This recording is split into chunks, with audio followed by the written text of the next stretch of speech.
Yang mana patut dulu solat dan tetamu yang datang rumah kita. Sebab tamu ramai-ramai. Dalam pukul 6 tengah petang, kami pula belum solat lagi. Kalau dalam bab solat, solatlah dulu. Faham? Atau tetamu pula dulu. Okey? Terlambat kerana melayan tetamu itu biasa.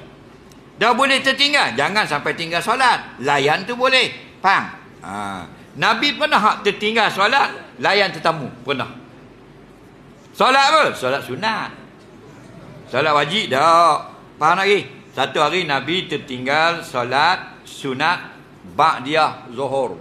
Okey? Kerana ada tetamu datang ramai. Okey, tak ada solat sunat. Dan Nabi qada solat sunat ba'diyah zuhur lepas mayang fardu asar.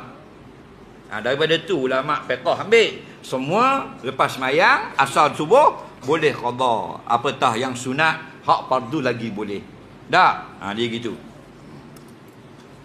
Jadi layanlah tetamu, tak ada masalah. Kalau biasa kita pergi semayang berjemaah di masjid, hari tu kita berjemaah di rumah, tak ada masalah. Tapi takkan hari-hari tetamu main.